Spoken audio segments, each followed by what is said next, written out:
சீதா, இவர் மிஸ்டர் முரளி கிருஷ்ணன். இந்த ஊர்ல இவரை தெரியாதவங்களே கிடையாது. பெரிய ஆளு. இவங்க தான் miss Sita. Pleased to meet you. நீங்க பேசிக்கிட்டு இருங்க.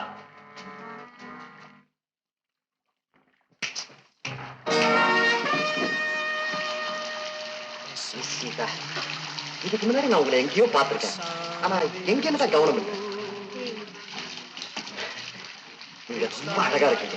இதுவரைக்கும் உங்களை போல அழகான பொண்ணு நான் பார்த்ததே இல்லை. அதானே நீங்க சொல்ல வந்தது? Exactly. என்ன பாக்குற எல்லாருமே அதான் சொல்றாங்க. ஏன் எனக்கே நான் அழகா இருக்கேன் நல்லா தெரியும். அடிக்கடி நானே என் முகத்தை கண்ணாடியில பாத்துக்கிறேன். ரொம்ப கோவமா இருக்கீங்க போல இருக்கு. ஆமா, நான் மறுபடியும் உங்களை எங்க சந்திக்கலாம்னு. இது பாருங்க மிஸ்டர் கிருஷ்ணனா. What Krishnan? T Murali Krishnan. T Murali கிருஷ்ணனோ காபி முரளி கிருஷ்ணனோ உங்களை மறுபடியும் பாக்கிறதுக்கு எனக்கு நேரம் கிடையாது. இப்ப கூட உங்களை சந்திச்சதுல எனக்கு ஒண்ணும் பெரிய சந்தோஷம் இல்ல. உங்களை மாதிரி அழகான பொண்ணுங்க இப்படி பேசுறத நான் சீரியஸாவே எடுத்துக்கிறது இல்ல. பிடிச்சா விட மாட்டீங்க போல இருக்கு. மிஸ்டர், நான் இப்ப வேற ஒருத்தருக்காக காத்துட்டு இருக்கீங்களா?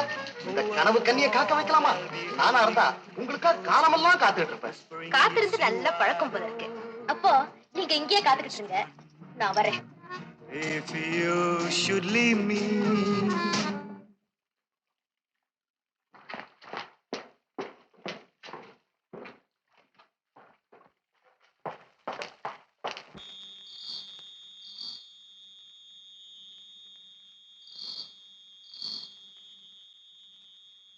என்ன வெளியே வந்து நின்றுட்டு இருக்கீங்க? வீட்டுக்கு போறீங்களா? ஆமா. இன்னும் ஏதாவது தெரிஞ்சுக்கணுமா? உங்களுக்கு ஆட்சேபணம் இல்லைன்னா நானே உங்களை வீட்டுல கொண்டு போய் என் காரை வர சொல்லிருக்கேன். Hello, sweetheart. I will take you. You drunkard! I will take you, Rahul.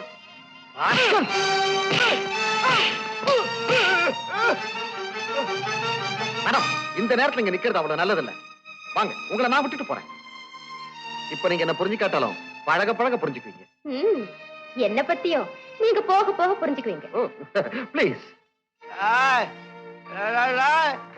அடிச்சிட்டு போறேன். சரியா? அடிச்சிட்டு போறேன். உன்னை நின்றுடா வச்சிடுவேடா. உன்னை வச்சிடுவேடா. உன்னை வச்சிடுறேன். அடிச்சிட்டு போறேன்.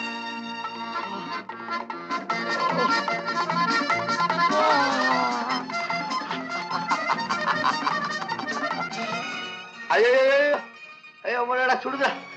ஏப்பா அம்மா தண்ணி கவிடா. ஐயோ ஆவா. ஐயா அப்பா. என்னது? மாமாவுக்கு என்னாச்சு? யாரோ மாமாவுக்கு சமைச்சியா? போதா போதா குடிச்சிட்டாங்க. படிச்சுட்டாங்களா? எதுக்கு? பசங்களா நீங்களா போய் படிக்க போங்க. ஓடு ஓடு ஓடு. என்னங்க உங்களுக்கு என்னாச்சு? என் கதை அப்புறம் இருக்கட்டும். நீ போன சமாச்சாரம் என்னாச்சு? முரளி கிருஷ்ணன் என்ன சொல்றார்? என்கிட்ட ஏதோ தனியா பேசணும்னு சொன்னாரு. எனக்கு தலைவலின்னு சொல்லி தப்பிச்சு வந்துட்டேன். அப்படின்னா மறுபடியும் இங்க வருவாருன்னு சொல்லு. ஆக மொத்தம் நான் போட்ட பிளான் சக்சஸ். சரி, இப்போவாவது சொல்லுங்க, உங்களுக்கு என்ன ஆச்சு? ஒண்ணும் இல்ல, வர்ற வழியில ஒரு பொண்ணை பார்த்தேன். என்னத்த பாத்தீங்க? பொண்ணை பார்த்தேன். பாத்துருப்பீங்க. நீங்க நல்லவர் நினைச்சேன். உங்களுக்கு அந்த பழக்கம் இருக்கா? அப்புறம் அழகான பொண்ணை பார்த்தா யாருக்கு தான்? அழகான பொண்ணு அப்படின்னா உங்களுக்கு இது வேணும், இன்னும் வேணும். அந்த பொண்ணை எங்க பார்த்தேன்னு கேட்கலையே. எங்க பார்த்தா எனக்கு என்ன? எங்க பாத்தீங்க? நம்ம ஹோட்டல் கிட்ட. அப்படி ஜாலியா போய் அந்த பொண்ணுகிட்ட பேசலாம்னு நினைச்சேன். அவ்வளவுதான், அந்த முரளி பையன் பெண்ட கழட்டி விட்டான். அப்படின்னா நீங்க தான் அந்த குடிகாரனா? ஏங்க எனக்காக இவ்வளவு கஷ்டப்படுறீங்க? நீயும் முரளி ஒரே கார்ல போகணுங்கிறதுக்காக தான். அதான் நீ சொல்லிருக்கிய, அவனை நீ கல்யாணம் பண்ணிக்கிட்டா 20,000 ரூபாய் எனக்கு கொடுக்கறேன்னு. ஆனா எனக்கு என்னமோ இன்னைக்கு அவரை பார்த்ததுல இருந்து ஒரு விதமான மயக்கம், உள்ளத்துல ஒரு கிளுகிழுப்பு, உடம்புல ஒரு ஜிலுஜிலுப்பு. வந்தாச்சு அது வந்தாச்சு. அதான் காதல். அது இல்லைங்க, என் மனசே ஒரு நிலையில இல்ல. அதை இதை நினைச்சு மனசை குழப்பிக்காது. எல்லாமே உன் விருப்பப்படி நல்லபடியா நடக்கும். சார், உங்களுக்கு லெட்டர் வந்திருக்கு.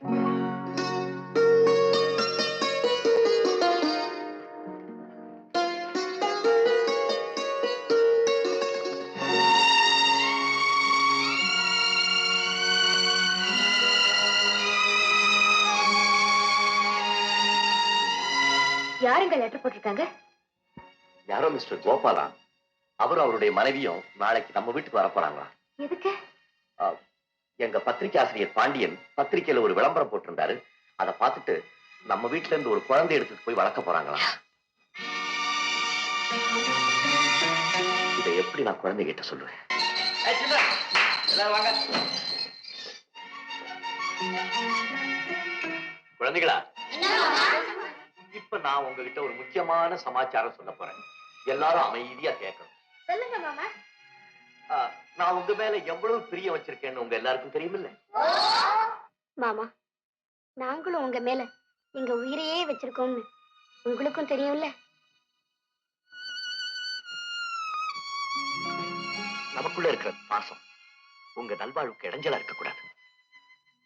நீங்க எல்லாரும் நல்லா படிக்கணும், வசதியோட வாழணும்னு நான் ஆசைப்படுறேன். அந்த ஆசையை நிறைவேற்றுற சக்தி ஆண்டவன் எனக்கு கொடுக்கல. அதனால நான் ஒரு ஏற்பாடு செஞ்சிருக்கேன். நாளைக்கு ஒரு பணக்காரர் வந்து உங்கள ஒருத்தரை தன்னுடைய வீட்டுக்கு கூட்டிட்டு போறாரு. ஆமா, அங்க நான் நினைக்கிறபடி உங்க எல்லாருக்கும் வசதியான வாழ்வு கிடைக்கும். அதே போல ஒவ்வொருத்தருக்கும் ஒரு வீடு கிடைக்க போகுது. வேளா வேளைக்கு விதவிதமான சாப்பாடு, நல்ல துணிமணி. அது மட்டும் இல்லை, இது எல்லாத்துக்கும் மேலா உங்க ஒவ்வொருத்தருக்கும் ஒவ்வொரு அப்பா அம்மா கிடைக்க போறாங்க. எல்லாம் கிடைக்கும். ஆனா அங்க எங்க மாமா இருக்க மாட்டாரு. மாமா, நாங்க யாரும் உங்களை விட்டு போக மாட்டோம். நான் சொல்றது உங்களுக்கு புரியலையே? எங்களுக்கு எதுவுமே புரிய வேண்டாம். நாங்க இங்கதான் இருப்போம். எல்லாம் எனக்கு தெரியும். நான் யோசனை பண்ணி தான் அந்த முடிவுக்கு வந்திருக்கேன். எல்லாரும் போய் படுக்க. காலையில எழுந்திருச்சு எல்லாரும் நல்லா ட்ரெஸ் பண்ணிக்கிட்டு கூச்சல் குழப்பம் இல்லாம வந்து நிக்கணும். போங்க உள்ளே.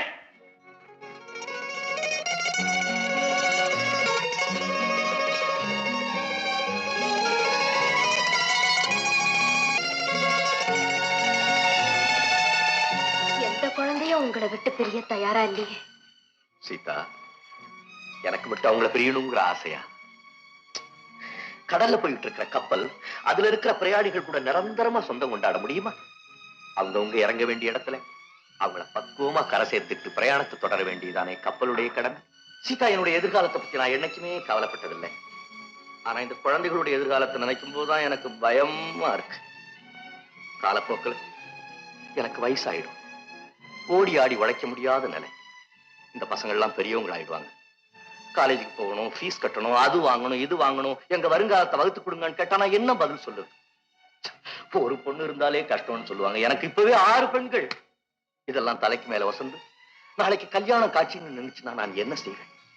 அதனால்தான் இளம் செடிகளா இருக்கிற இந்த குழந்தைகளை ஒரு நல்ல இடத்துல வேவுன வச்சுட்டேன்னா அவங்களுடைய எதிர்காலம் பிரகாசமா சந்தோஷமா இருக்கும். நீயும் முரளிய கல்யாணம் பண்ணி சந்தோஷமா இருக்கீங்கன்னா அதை பார்த்துக்கிட்டே என்னுடைய வாழ்நாள் முழுவதும் நான் ஓட்டிடுவேன். இல்லையா சீதா?